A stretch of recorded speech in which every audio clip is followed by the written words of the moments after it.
Did you ever love a movie franchise so much, only to see it crumble right before your eyes? We all have. That feeling of excitement turning to disappointment. The sequel drops, you rush to see it, and bam, something feels off. The magic is gone, the characters feel hollow. The charm that made the original so special, it's buried under bad writing, studio interference, or just plain laziness. There's a dark side to Hollywood's obsession with sequels and franchises, and today, we're diving straight into it, looking at how some of the biggest Hollywood movie franchises went from being box office titans to total disasters. And hey, if you're someone who wants to avoid franchise fatigue or figure out early which sequels are worth your time, this video is for you. We'll break down the common mistakes, what can be learned from them, and what the future of franchises might actually look like. Let's get into it. The end is inevitable, Maverick. Your kind is headed for extinction. Maybe so, sir. But not today. Franchises are tempting, and honestly, it's not hard to see why. When a movie works, fans naturally want more. More time with the characters, more adventures in the world that hooked them, and from a studio's perspective, more movies means more money, with less risk. After all, if audiences already love the brand, half the marketing is done. But sequels walk a tightrope. Too much change and you alienate fans. Too little and it feels repetitive. The real trick is hitting that sweet spot between familiarity and innovation. Think about The Empire Strikes Back. It deepened the world of Star Wars, raised the emotional stakes, introduced new characters, and ended on a bold, dramatic note. It didn't rehash A New Hope, it expanded on it. Or take Mad Max Fury Road. 30 years after its last entry, George Miller returned to his apocalyptic sandbox and redefined what modern action could look like. Familiar world, new characters, and an unforgettable ride. Sequels like these proves that it can be done. But more often than not, the temptation to cash in outweighs the creative drive to evolve. Come with me if you want to live! Now, soldier! Now let's talk about when it doesn't work. Because for every Empire Strikes Back, there's a Matrix Reloaded, a Terminator Genisys, or yes, The Last Jedi.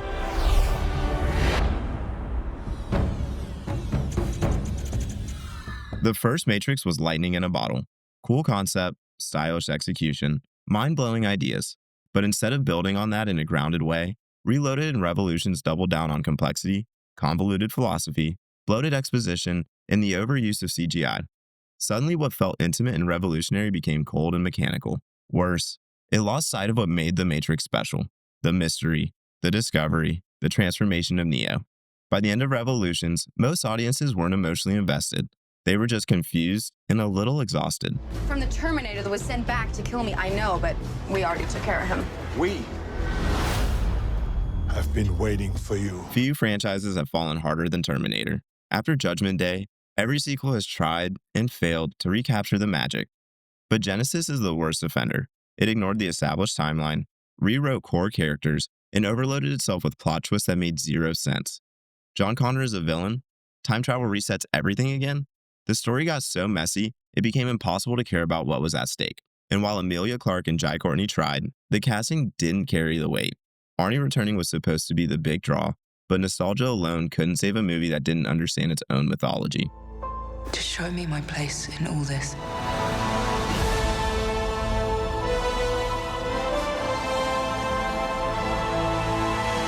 This one's divisive, but let's be real, it broke the fandom. The Last Jedi tried to subvert expectations, but in doing so, it completely shifted the tone and logic of what came before. Luke Skywalker was reimagined as a bitter recluse.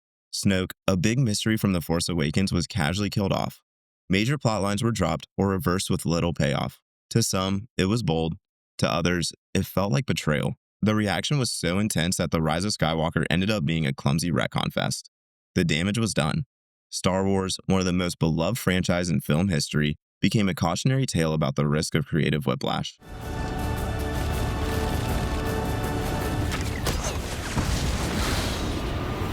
So why does this happen? How do studios go from crafting iconic stories to pumping out sequels that feel soulless? I cannot guarantee his safety. Understood. Nor will I be responsible for his fate. Sometimes, the original creators just run out of gas. Take the Hobbit trilogy. Peter Jackson made The Lord of the Rings with passion, prep time, and a clear creative vision. But The Hobbit, rushed in production, stretched from a slim novel into 3 overstuffed movies, and filled with CGI that lacked the grit and charm of the originals.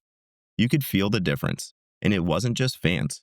It was Jackson himself, who admitted he was flying by the seat of his pants. Burnout leads to bloat. It's that simple.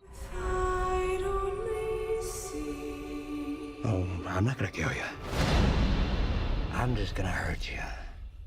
Really, really bad. Other times, the creators have a vision, but the studio steps in and says, nope. Suicide Squad is a great example. David Ayer had a darker, more grounded cut, but after Batman vs. Superman got roasted for being too grim, Warner Brothers panicked and re-edited Suicide Squad to be lighter, funnier, and more like Guardians of the Galaxy. The end result? A tonal mess with choppy editing and underdeveloped characters. You can almost pinpoint the exact moment the suits took over.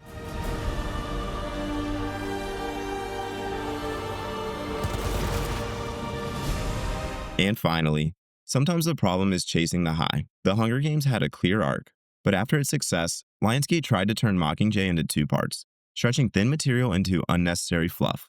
The final film didn't feel like a climax, it felt like an obligation. The more studios tried to top the original, bigger stakes, more explosions, more cameos, the further they stray from what made us fall in love in the first place. Who are you under there?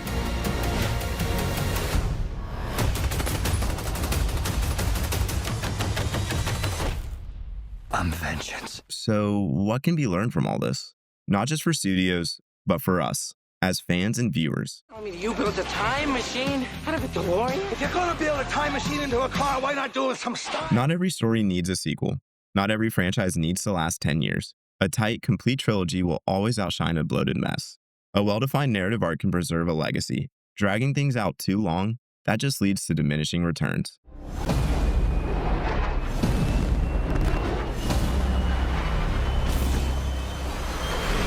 When creators stay true to the tone, characters, and world of the original, but evolve it in a meaningful way, you get something special.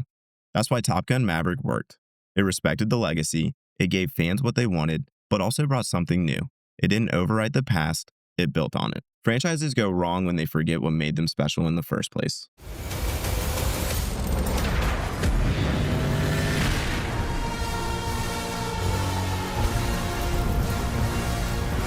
Yes, movies are a business, but when that's all they are, the quality suffers. Look at The Batman. Matt Reeves had a vision, took his time, and told a focused, grounded story. It wasn't trying to launch 5 spin-offs or a cinematic universe. It just wanted to be good, and that's why it worked. That's what audiences respond to: passion, focus, and quality.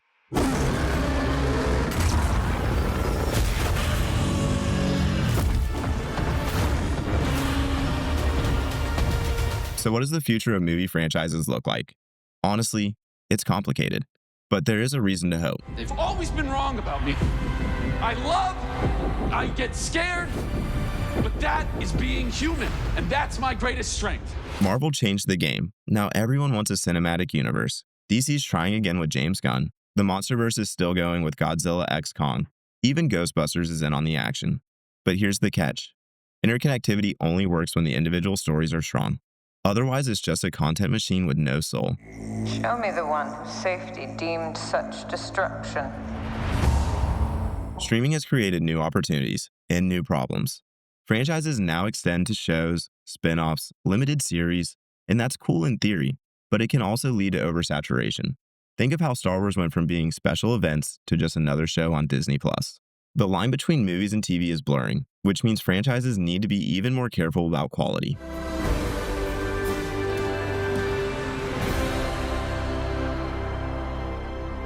And finally, let's talk about us. Fan feedback matters more than ever. Studios track online talk, they react to backlash, sometimes too much. But the point is, we now have a seat at the table. And with that comes responsibility. With great power comes great responsibility. Support the movies that take risks. Speak up when franchises lose their way. Demand better storytelling. Because if we don't, studios will keep serving the same reheated leftovers. Franchises aren't the enemy. When done right, they can be iconic, inspiring, and emotional. But when done wrong, they become cautionary tales.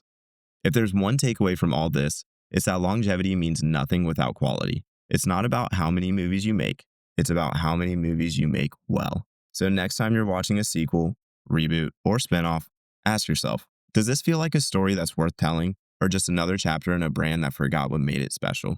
Let me know in the comments. What's a franchise that broke your heart, and which one do you still have hope for? If you enjoyed this breakdown, make sure to hit that like button, subscribe for more movie deep dives. I'd love to hear what you think about this. 97% of you are still unsubscribed, so come join the fun. It really helps the channel. Thanks for watching. I'll see you in the next one. Take care.